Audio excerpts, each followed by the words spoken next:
साल 1971 जुलाई की एक ठंडी रात। उत्तर भारत के एक छोटे से कस्बे रावणगढ़ का रेलवे स्टेशन। कोहरा इतना घना था कि स्टेशन की पीली रोशनी भी धुंध में खो रही थी। यहां से गुजरने वाली ट्रेन नंबर 731, जिसे स्थानीय लोग रात की सैर कहते थे, अपने आखिरी सफर पर थी। उस रात ट्रेन अपने निर्धारित समय पर स्टेशन से निकली, लेकिन उसके बाद उसका कोई अता पता नहीं चला। 106 यात्रियों और 6 कर्मचारियों के साथ वह ट्रेन एक रहस्य बन गई। लोग कहते हैं कि वह ट्रेन आज भी चलती है, लेकिन सिर्फ उन रास्तों पर जो इंसानों की नजरों से छिपे हैं। साल 2025, रावणगढ़ का वही पुराना स्टेशन। अब यह स्टेशन लगभग सुनसान हो चुका था। केवल एक या दो ट्रेनें दिन में यहां रुकती थीं। स्थानीय लोग इस स्टेशन को भूतिया मानते थे। रात के समय कोई यहां आने की हिम्मत नहीं करता था। कहानियां थी कि जो लोग रात में स्टेशन पर देखे गए, वे कभी वापस नहीं लौटे। राहुल, एक 28 साल का पत्रकार, दिल्ली से रावणगढ़ आया था। वह रहस्यमयी कहानियों पर लेख लिखता था और 1971 की उस गायब ट्रेन की कहानी ने उसे यहां खींच लिया। उसने सुना था कि हर साल जुलाई की 14 तारीख को रात के 2:47 बजे उस ट्रेन की सीटी की आवाज सुनाई देती है, और कुछ लोग दावा करते हैं कि उन्होंने एक पुरानी ट्रेन को धुंध में गायब होते देखा है। राहुल ने अपने दोस्त नीलम, जो एक फोटोग्राफर थी, को साथ लिया। नीलम को डरावनी जगहों की तस्वीरें लेने का शौक था। दोनों ने फैसला किया कि वे उस रात स्टेशन पर रुकेंगे और सच्चाई का पता लगाएंगे। उनके साथ था रमेश, एक स्थानीय टैक्सी ड्राइवर जो रावणगढ़ के इतिहास और किंवदंतियों से अच्छी तरह वाकिफ था। रात के 11 बजे तीनों स्टेशन पर पहुंचे। स्टेशन पर सन्नाटा था, केवल दूर से कुत्तों के भौंकने की आवाज आ रही थी। स्टेशन की पुरानी घड़ी टिक टिक कर रही थी और उसकी सुइयां धीरे धीरे 2:47 की ओर बढ़ रही थी। रमेश ने बताया, साहब, यहाँ रात को कोई नहीं आता। लोग कहते हैं कि उस ट्रेन में सवार आत्माएं आज भी अपने गंतव्य की तलाश में भटकती हैं। राहुल ने हंसते हुए कहा, रमेश भाई, ये सब कहानियां हैं। मैं तो बस सच जानना चाहता हूँ। लेकिन नीलम को कुछ बेचैनी हो रही थी। उसने अपने कैमरे का लेंस साफ किया और स्टेशन की तस्वीरें लेनी शुरू की। अचानक कैमरे की स्क्रीन पर एक धुंधली आकृति दिखी।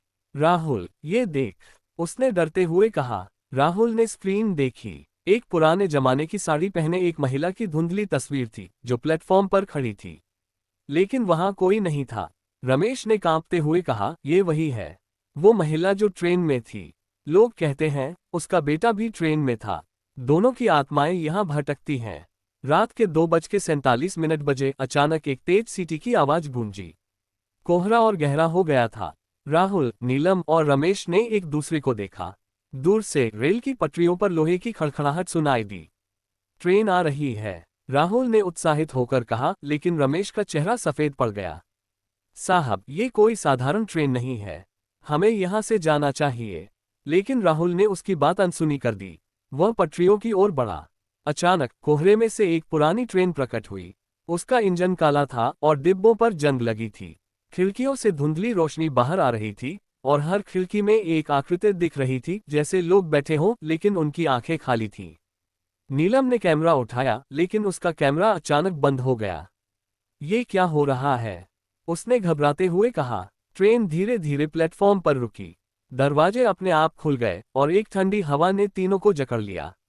राहुल की जिज्ञासा ने उसे ट्रेन के अंदर कदम रखने के लिए मजबूर किया। राहुल, मत जाओ, नीलम ने चिल्लाया, लेकिन वह नहीं रुका। नीलम और रमेश भी उसके पीछे चले गए। ट्रेन के अंदर का माहौल और भी डरावना था। सीटें पुरानी थीं और हवा में सड़ांध की गंध थी। हर सीट पर एक यात्री बैठा था, लेकिन उनकी आंखें खाली थीं और चेहरों पर कोई भाव नहीं था। अचानक एक बूढ़ा आदमी, जो टी.सी. की वर्दी में था, उनके सामने आया। उसकी आंखें लाल थीं और आवाज भारी। टिकट दिखाए, उसने कहा। राहुल ने हंसते हुए कहा, हम तो बस देखने आए हैं। लेकिन टी.सी. ने ठंडी नजरों से उसे घूरा और बोला, इस ट्रेन में बिना टिकट कोई नहीं चढ़ता। रमेश ने कांपते हुए कहा, साहब, हमें जाने दीजिए। हम गलती से चढ़ गए। लेकिन टी.सी. ने दरवाजा बंद कर दिया। ट्रेन ने अचानक रफ्तार पकड़ ली। नीलम ने चिल्लाया, ये ट्रेन कहाँ जा रही है? टी.सी. ने मुस्कुराते हुए कहा, वहीं जहां 1971 में हम गए थे। ट्रेन की रफ्तार बढ़ती जा रही थी। खिड़कियों के बाहर कुछ भी नहीं दिख रहा था, सिर्फ काला अंधेरा। राहुल ने टी.सी. से पूछा, 1971 में क्या हुआ था? टी.सी. ने एक ठंडी हंसी हंसी और बोला, हमारी ट्रेन एक सुरंग में घुसी थी। लेकिन वो कोई साधारण सुरंग नहीं थी। वो एक अभिशापित जगह थी जहां समय रुक गया। हम सब उस रात मर गए, लेकिन हमारी आत्माएं आज भी उसी सफर में फंसी हैं। रमेश ने डरते हुए पूछा, तो हम यहाँ क्यों हैं? टी.सी. ने जवाब दिया, हर साल हमारी ट्रेन नए यात्रियों को लेने आती है। तुमने हमारी सीटी सुनी और तुम चढ़ गए। अब तुम भी हमारे साथ हो। नीलम ने अपने बैग से एक पुराना ताबीज निकाला जो उसकी दादी ने उसे दिया था। उसने ताबीज को हवा में लहराया और अचानक ट्रेन में एक तेज रोशनी फैल गई। यात्रियों की आत्माएं चीखने लगीं। टी.सी. ने गुस्से में कहा, तुम ये क्या कर रही हो? नीलम ने हिम्मत जुटाकर कहा, हमें छोड़ दो, वरना ये ताबीज तुम सबको जला देगा। रोशनी बढ़ती गई और ट्रेन की गति धीमी होने लगी। अचानक एक तेज झटके के साथ ट्रेन रुक गई। जब राहुल, नीलम और रमेश ने बाहर देखा तो वे वापस रावणगढ़ स्टेशन पर थे। ट्रेन गायब हो चुकी थी और कोहरा भी छट गया था। घड़ी में समय 2:47 बजे रुका हुआ था। तीनों ने राहत की सांस ली, लेकिन नीलम के कैमरे में उस रात की तस्वीरें थीं, उनमें वे आत्माएं साफ दिख रही थीं। राहुल ने फैसला किया कि वह इस कहानी को दुनिया के सामने लाएगा, लेकिन रमेश ने चेतावनी दी, साहब, कुछ रहस्यों को रहस्य ही रहने देना चाहिए। उस रात के बाद राहुल ने अपनी कहानी लिखी, लेकिन हर बार जब वह उसे पब्लिश करने की कोशिश करता, उसका लैपटॉप क्रैश हो जाता। नीलम की तस्वीरें भी रहस्यमय तरीके से गायब हो गईं। और रमेश, वो फिर कभी स्टेशन के पास नहीं गया। लोग कहते हैं कि 1971 की वो ट्रेन आज भी चलती है, हर साल 14 जुलाई को रात 2:47 बजे। अगर तुम रावणगढ़ स्टेशन पर हो और सीटी की आवाज सुनाई दे तो अपनी आंखें बंद कर लेना, क्योंकि अगर तुमने उस ट्रेन को देख लिया तो शायद तुम भी उसके यात्री बन जाओ।